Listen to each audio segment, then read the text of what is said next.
திருநெல்வேலியில் கவின்குமார் என்ற இளைஞரை சுர்ஜித் என்ற இளைஞர் கொடூரமான முறையில் வெட்டி படுகொலையை நிகழ்த்தியது மட்டுமல்லாமல் சுர்ஜித் என்பவர் காவல் நிலையத்தில் போய் இந்த படுகொலையை நான் தான் நிகழ்த்தினேன் அப்படின்னு சொல்லி ஆஜராயிருக்கிறாரு. இந்த படுகொலைக்கு காரணம் என்ன அப்படின்னு சொல்றாங்க அப்படின்னா, சுர்ஜித்தோட சகோதரி சுபாசினிய இந்த கவின்குமாருங்கிற இளைஞர் காதலிச்சுக்கிட்டு இருந்ததாகவும், அதுக்கு சுர்ஜித்தோட குடும்பத்தார் எதிர்ப்பு தெரிவித்ததாகவும், பல முறை அந்த கவின்குமாரை அவரோட சகோதரர், அந்த பெண்ணோட சகோதரர் சுர்ஜித் தேவையில்லாமல் என்னோட தங்கச்சி கூட பழகாத அப்படிங்கிற மாதிரி எல்லாமே கூறியும் கவின்குமார் கேட்கல. அதனால தான் இந்த கொடூர படுகொலை நிகழ்த்தப்பட்டிருக்குன்னு சொல்லி காவல்துறையினரே பதிவு பண்ணியிருக்காங்க. அவங்க கொலை செய்யப்பட்ட அந்த கவின்குமாருங்கிறவர் ஒரு நல்ல சம்பளத்தில் ஐடி நிறுவனத்தில் பணியாற்றிக்கிட்டு இருக்கிறாரு. கொலையை நிகழ்த்தின அந்த சுர்ஜித்துங்கிறவர் அவங்களோட அப்பா அம்மாலாம் அரசு அதிகாரியாக இருக்காங்க, காவல்துறையில் பணியாற்றுறாங்க, எஸ்எஸ்ஐயா இருக்காங்க. அப்போ அவங்க குடும்பத்தில் அவங்களுக்கு என்ன அப்படின்னா, நம்ம வீட்டு பெண்ணை ஒரு நல்ல குடும்பத்தில் நல்ல பையனுக்கு கட்டி கொடுக்கணும் அப்படிங்கிற எல்லா தாய் தகப்பனுக்கும் இருக்கக்கூடிய ஒரு அக்கறை தான் அந்த சுபாசினியோட குடும்பத்தில் அவங்களோட பெற்றோர்களுக்கு கண்டிப்பாக இருந்திருக்கும். அப்போ அந்த சுர்ஜித்து பல முறை கண்டிச்சும் கவின்குமார் அதற்கு உடன்பட்ட மாதிரி இல்லை. இன்னைக்கு இந்த படுகொலை நடந்துருச்சு. இந்த படுகொலையை நிகழ்த்திய சுர்ஜித்து கண்டிப்பாக காவல்துறையோட அந்த கைது நடவடிக்கைக்கு அப்புறம் நீதிமன்றத்தில் ஆஜர்படுத்தி சிறையில் அடைக்கப்படுறாரு. அவரோட குடும்பத்தார சிறை பிடிப்பாங்க. இனிமே அவங்களோட அடுத்த கட்டம் நீதி விசாரணைன்னு போகும்போது உச்சபட்ச தண்டனை தான் சுர்ஜித் அவர்களுக்கு கிடைக்கும். அதில் மாற்றுக்கிறதுலாம் கிடையாது. ஆனால் அந்த கவின்குமாரோட குடும்பத்துக்கும் அந்த சுபாசினிங்கிறவங்களோட இருக்கக்கூடிய இந்த பழக்க வழக்கம் கண்டிப்பாக தெரிஞ்சிருக்கும். அப்போ ஒருவேளை இந்த கவின்குமாரோட பெற்ற தாய் தந்தையர்கள் அவங்கெல்லாம் அந்த பையனை வேண்டாம், நமக்கு அவங்க குடும்பம் சரி வராது, ஏற்கனவே அவங்க குடும்பத்தில் ஒத்து வர மாட்டேங்கிறாங்கல்ல, நீ தான் நல்ல வேலையில் இருக்கிறியப்பா, உனக்கு நல்ல பொண்ணா நாங்களே பார்த்து உனக்கு பிடிச்ச மாதிரி மனம் முடிச்சு வச்சு தரோன்னு சொல்லி அவங்க அந்த பையனோட நடவடிக்கையை தடுத்திருந்தாங்க அப்படின்னா இன்னைக்கு உண்மையிலேயே கவின்குமார் உயிரோடு இருந்திருப்பார். ஆனா அவங்க உனக்கு தான் பருவ வயசு தானே, நீ தான் என்ன முடிவு வேணாலும் எடுக்க முடியும்ல, நீ நினைச்ச பொண்ணு நீ கல்யாணம் முடிக்கலாம் அப்படிங்கிற ஒரு விதத்தில் அந்த கவின்குமாரோட குடும்பத்தினர் அவருக்கு உத்வேகத்தை கொடுத்த உடனே நம்மளை யார் என்ன பண்ண முடியும், பொண்ணு நமக்கு ஃபேவரா தானே இருக்காங்கிற ஒரு அசால்ட் தைரியத்தில் இந்த காதலை தொடர்ந்துகிட்டு இருந்திருக்காங்க. சுபாசினியோட குடும்பத்தை பொறுத்த மட்டும் சுர்ஜித் பல முறை நேரடியாகவே கூட சொல்லியிருக்கிறதா எல்லாருமே சொல்றாங்க. அப்ப பல முறை எச்சரிச்சும் அதுக்கு உடன்பட்டு வரலங்கிற ஒரே காரணத்துக்காக ஒரு ஜாதிய பாகுபாடை பார்த்து ஜாதிய காரணமாக காமிச்சு இந்த கொடூர படுகொலை நிகழ்த்தப்பட்டிருக்கு. உண்மையிலே படுகொலைகளை யாருமே ஆதரிக்க கூடாது, ஆதரிக்கவும் மாட்டாங்க. இது ஒரு ரெண்டு குடும்பத்துக்குள்ள ஒரு கல்யாண சம்பந்தப்பட்ட ஒரு பிரச்சனை. ஆனா இது ஒரு ஜாதிய மோதலா, ஜாதிய கண்ணோட்டத்தோட பார்க்கப்படுது. யாராக இருந்தாலும் நம்ம வளர்த்த பிள்ளை நல்லா இருக்கணும்னு தான் நினைப்பாங்க. அது ஆணா இருந்தாலும் சரி, பெண்ணா இருந்தாலும் சரி. இன்னைக்கு அந்த காதலை பண்ணின அந்த பையன் கவின்குமார்ங்கிறவர் உயிரோட இல்லை. ஒருவேளை அந்த கவின்குமார் அவர் சார்ந்த சமூகத்தில் காதல் பண்ணி இருந்து அதற்கு அந்த பெண் வீட்டில் அந்த எல்லாரும் ஒத்துழைப்பு கொடுத்து திருமணத்தை நடத்தி சந்தோஷமா இருந்திருக்கிறதுக்கும் வாய்ப்புகள் இருக்கு. இதுல ஜாதி அப்படிங்கிற ஒரே ஒரு காரணத்துக்காக இன்னைக்கு கவின்குமார் இந்த உலகத்திலே இல்லை. சுர்ஜித்து குடும்ப கௌரவம், நம்மளோட கூட பிறந்தவங்களுக்கு ஒரு நல்ல இடத்துல கல்யாணம் முடிச்சு கொடுக்கணும், நல்ல ஒரு எதிர்காலத்தை கொடுக்கணுங்கிற கனவு அது எல்லாருக்கும் உள்ளதுதான். இன்னைக்கு கவின்குமார் இறந்துட்டாரு, படுகொலை செய்யப்பட்டுட்டாருங்கிறதுனால இனியும் இது போன்ற படுகொலைகள் தடுக்கப்படணும். அதே நேரத்தில் அந்த காதல் அப்படிங்கிற அந்த மயக்கத்தில் இருக்கக்கூடிய இளைஞர் பெருமக்கள் கொஞ்சம் உண்மையிலேயே புரிஞ்சு நடந்துக்கிடணும். நாட்டெல்லாம் என்னெல்லாம் நடந்துகிட்டு இருக்கு, நம்ம குடும்பத்துக்கும் அவங்களுக்கும் ஒத்து வருமா? கவின்குமார் ஒரு படித்த இளைஞர், அந்த சுபாசினியும் படிச்சிருக்கவங்க தான். எல்லாருக்கும் திருமணமாகக்கூடிய வயசு தான், தானே முடிவெடுக்கக்கூடிய அதிகாரங்கள்லாம் சட்டப்படி இருக்கு. ஆனால் குடும்பத்தில் அந்த பெத்த தாய் தகப்பங்க என்ன எதிர்பார்க்காங்க, எப்படிலாம் கஷ்டப்பட்டு வளர்த்துருப்பாங்க. இன்னைக்கு கவின்குமாரையே அவங்க இழந்த அவங்களோட தாய் தகப்பன் கதறாங்க. அரசாங்கமே எங்களுக்கு நிதி கொடுக்க வேண்டாம், எங்களுக்கு நிதி வேண்டாம், நீதி தான் வேணுங்கிறாங்க. ஆனா கொஞ்சம் அவங்களோட குடும்பத்தாரு இந்த பொண்ணு நமக்கு வேண்டாம்பா, அவங்க குடும்பத்துல தான் சண்டை போடுதாங்கல்ல அல்லது சத்தம் போடுதாங்கல்ல, நீ வேற ஏதாச்சும் ஒரு நல்ல உனக்கு பிடிச்ச மாதிரி வேற ஒரு பெண்ணை பாரு, அல்லது நாங்களே பார்க்கிறோம், அந்த மாதிரி கூட சொல்லி இருந்தால் கவின்குமாரோட மனசை மாத்தி இருந்தா இன்னைக்கு அட்லீஸ்ட் கவின்குமார் உயிரோட இருந்திருப்பார். ஆனா இன்னைக்கு அந்த சுர்ஜித்தோட ஒரு ஜாதிய வன்மத்தோட எப்படி நான் இவ்வளவு தூரம் எடுத்து சொல்லியும் என் குடும்பத்து பெண் மேல நீ காதல் பண்ணுவ அப்படிங்கிற ஒரு எண்ணத்துல கொடூரமான முறையில படுகொலையை நிகழ்த்தியிருக்காப்புல. இவ்வளவுக்கும் ஒரு காவல்துறையில அவங்களோட தாய் தந்தையரெல்லாம் இருக்காங்க, சட்டத்தை பத்தி நல்லாவே தெரியும். ஆனாலும் அவங்களுக்கு தெரியும்ல, ஒருவேளை அந்த காதலிச்ச பையனை கவின்குமார சட்டப்படியா ஏதாச்சும் ஒரு புகார் கொடுத்தோ அல்லது வேற மாதிரி மிரட்டியோ பண்ணணும்னா காவல்துறையை சார்ந்த அவங்களால நினைச்சிருந்தா பண்ணியிருந்திருக்க முடியும். படுகொலை நிகழ்த்தப்பட்டதுக்கு அப்புறமா அந்த பெற்றோர்கள்லாம் அதுக்கு உடந்தையா இருந்திருப்பாங்கிற மாதிரி சொல்லி அவங்களெல்லாம் இன்னைக்கு பணி நீக்கம் பண்ணியிருக்காங்க காவல்துறையினர். ஆனாலும் இது ஒரு இந்த கொடூர படுகொலை தொடர்ந்துகிட்டு தான் இருக்கு. இது ஜாதிய படுகொலையா ஒரு கலவரங்களா மாறிடக்கூடாதுங்கிறது எல்லாரோட எண்ணங்களும் கூட.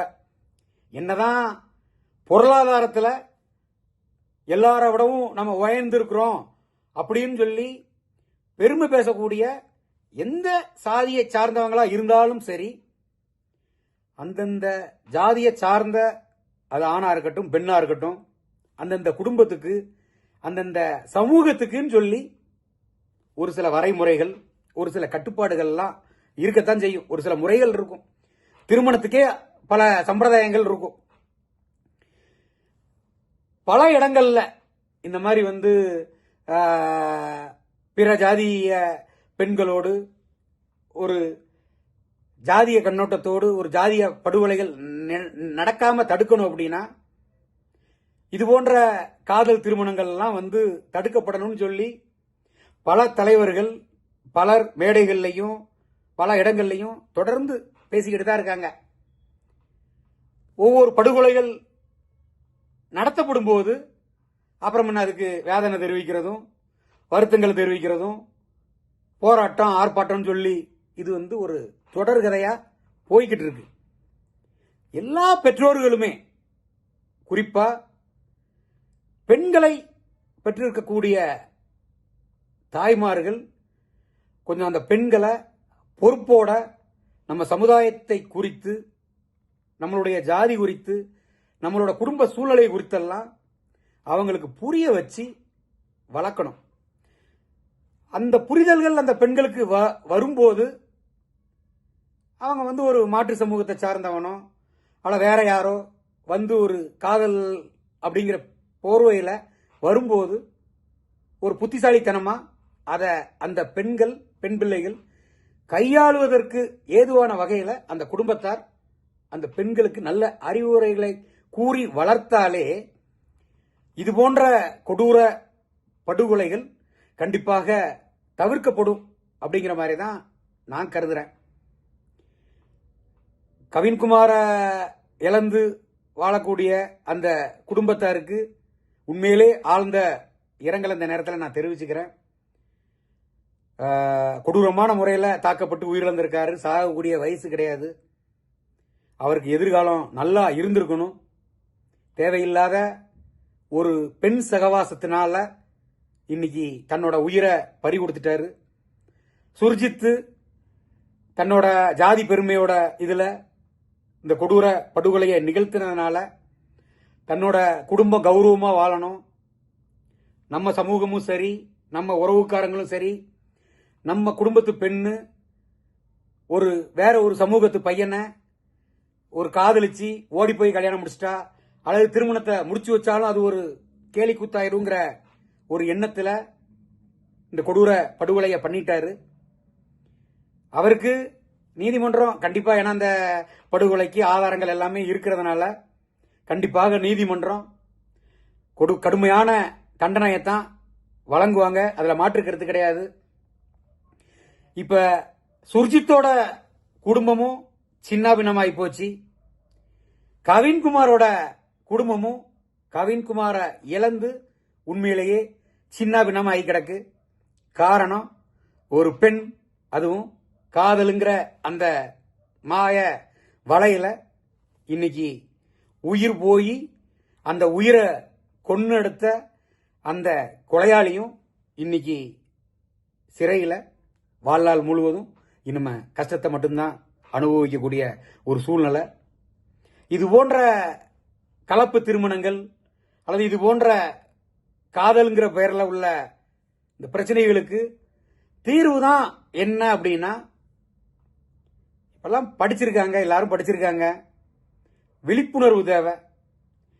விழிப்புணர்வு படிக்கக்கூடிய இளைய பிள்ளைங்க கிட்ட இருந்தே, சின்ன வயசுல இருந்தே அவங்களுக்கெல்லாம் நல்ல நல்ல கருத்துக்களை எடுத்து சொல்லணும்.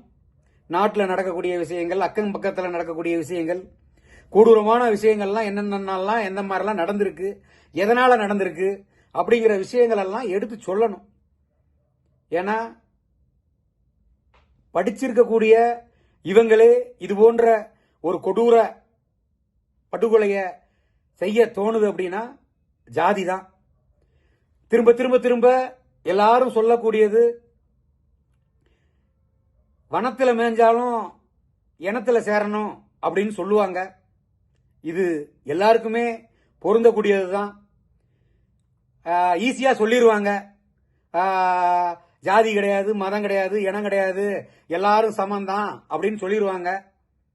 அந்த சொல்லக்கூடிய அவங்க குடும்பத்துல இந்த மாதிரி அவங்க வீட்டு பெண்ணுக்கோ அல்லது அவங்க வீட்டு பையனுக்கோ இது போன்ற ஒரு கொடூர படுகொலை நடந்தாலோ அல்லது அவங்க வீட்டு பெண் அந்த மாதிரி ஒரு அடுத்த ஜாதி பையனை காதலுங்கிற வேலையில போய் விழுந்தாலோ எப்படி இருக்குங்கிறது அவங்களுக்கு நடந்தா மட்டும்தான் தெரியும். விதண்டவாதத்துக்கு என்ன வேணாலும் பேசிடலாம், கருத்து சொல்லிடலாம். அந்த குடும்பத்தில் அதை அனுபவிக்கிறவனுக்கு தான் அதோட வழி தெரியும். இன்னைக்கு கவின்குமார இழந்த அந்த குடும்பத்துக்கு தான் தெரியும், தான் பையன் செஞ்ச அந்த ஒரு தவறுனால இன்னைக்கு நம்ம பையனை இழந்துட்டுமே அப்படிங்கன்னு. அதே போல தன்னோட பிள்ளைய சுபாசினிய நம்ம வளர்க்க தெரியாம வளர்த்துட்டோமே அப்படிங்கிற எண்ணத்தினால இன்னைக்கு சுபாசினியோட குடும்பம் சின்னாபின்னமா சீரழிஞ்சி சுர்ஜித்து வாழ்நாள் முழுவதும் நம்ம சிறையில தான் கிடக்கணும். அப்ப இதெல்லாம் புரிந்து அரசு ஒரு விழிப்புணர்வுகள்லாம் பள்ளிகள்ல இருந்தே கொண்டு வரணும். இனி வரக்கூடிய காலங்களில் இது போன்ற காதல் கலப்பு திருமணங்கள் எல்லாம் அரசாங்கமே என்ன பண்ணுது? காதல் கலப்பு திருமணம் பண்ணுங்க, கலப்பு திருமணத்தை நாங்கள் ஊக்குவிக்கிறோம்னு சொல்லி பணம் தரோங்கிறாங்க. அப்ப அரசாங்கம் ஊக்குவிக்கக்கூடிய இந்த மாதிரி சூழ்நிலைகள்ல இது ஒரு ஜாதிய ரீதியா ஏத்துக்க மாட்டேங்கிறாங்க, ஏத்துக்க மனசு இருக்க மாட்டேங்குது. அந்த தாய் தாப்பன் நம்ம வளர்த்துருக்கிற பொண்ணோ பையனோ கொண்டு போயிட்டு சேரக்கூடிய இடத்துல நல்லா இருக்கணும் அப்படிங்கிற மாதிரி தான் நினைப்பாங்க. அது ஜாதிங்கிற ஒரு வட்டத்துக்குள்ள வரும்போது, அதுவும் குறிப்பா தென் தமிழகத்தில் சொல்லவே வேண்டாம், முரட்டு கௌரவம் பார்க்கக்கூடிய எல்லா ஜாதியிலுமே பார்க்கத்தான் செய்வாங்க. இன்னைக்கு கவின்குமார் வெட்டி கொடூரமான முறையில் படுகொலை செய்யப்பட்டிருக்காரு. அந்த படுகொலையை நான் நியாயப்படுத்தல. அதே இடத்துல கவின்குமார் வீட்டில் ஒரு பொண்ணு இருந்து அந்த பொண்ணை ஒரு மாற்று சமுதாயத்தை சார்ந்த ஒரு இளைஞன் காதலுங்கிற பேர்ல ஏமாற்ற முற்படும் போது அத அந்த குடும்பத்து சார்பா திரும்ப திரும்ப திரும்ப திரும்ப வேண்டாம், எங்க வீட்டு பிள்ளைய உற்றுன்னு சொல்லி கேட்கல அப்படின்னா எந்த சூழ்நிலையெல்லாம் எடுத்திருப்பாங்கிறதெல்லாம் நாம ரெண்டு தரப்பு பக்கத்திலையுமே கொஞ்சம் சிந்திச்சு பார்க்கணும். இருந்தாலும் இது போன்ற ஒரு கொடூர படுகொலையை யாராலும் ஏற்றுக்கொள்ள முடியாது. தென் தமிழகத்தில் ஜாதிய கலவரங்கள் வராமல் தடுக்கும் வகையில் அரசு விழிப்புணர்வுகளை தொடர்ந்து கொண்டு வரணும். இது போன்ற ஜாதிய படுகொலைகள் தடுக்கப்படணுங்கிறது தான் எல்லாரோட நோக்கமும் எண்ணங்களும்.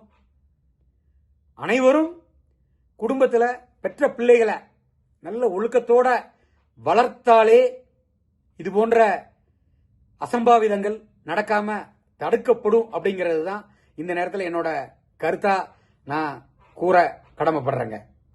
நன்றி.